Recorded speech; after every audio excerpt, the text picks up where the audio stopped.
Dear audience, আসসালামু আলাইকুম। Dear audience, বরাবরের মতো আজকেও আপনাদের মাঝে বহুত ইম্পর্টেন্ট একটি প্রোগ্রামিং ভিডিও নিয়ে আবারও আপনাদের সামনে হাজির হলাম।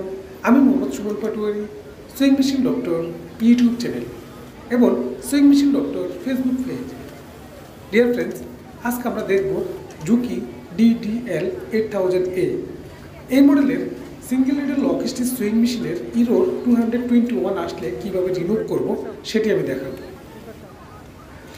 তো মূলত এই মেশিনে ইরোর 202 আসে আমাদের যেই ভোল্টেজ, এই ভোল্টেজের কারণে আসে, ভোল্টেজ হাই অথবা লো হওয়ার কারণে এই ইরোর 221 আসে। তো সেটি রিমুভ করার জন্য আমাদেরকে যে কাজটি করতে হবে, মেশিনের পাওয়ারটি অফ করে দিতে হবে এবং মেশিনের এম বাটন এবং ইন্টার বাটন এই দুটি বাটন প্রেস করে ধরে আমাদের মেশিনের পাওয়ারটি অন করতে হবে।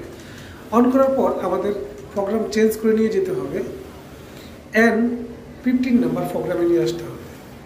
N15 নাম্বার প্রোগ্রামে আসার পর ডান পাশে যেই ডিজিটগুলো থাকবে সেগুলো আমরা রিসেট দিয়ে দেবো। রিসেট দেওয়ার পর আমরা ইন্টার বাটন দুইবার প্রেস করলে আমাদের প্রোগ্রামটা সেভ হয়ে যাবে এবং আমাদের মেশিনের ইরোর 221 যেটা ছিল সেটা রিমুভ হয়ে যাবে।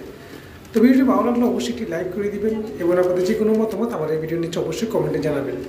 এবং আপনি যদি আমার চ্যানেলে নতুন হয়ে থাকেন তাহলে অবশ্যই আমার চ্যানেলটি সাবস্ক্রাইব করে রাখবেন এবং পাশে থাকা ঘন্টা এবং বেলটি বাজিয়ে রাখবেন এই ধরনের নিত্য নতুন ভিডিও নেক্সট টাইম পাওয়ার জন্য। আজকে পর্যন্তই, দেখা করবো পরবর্তী কোনো এক ভিডিও নিয়ে। সে পর্যন্ত সকল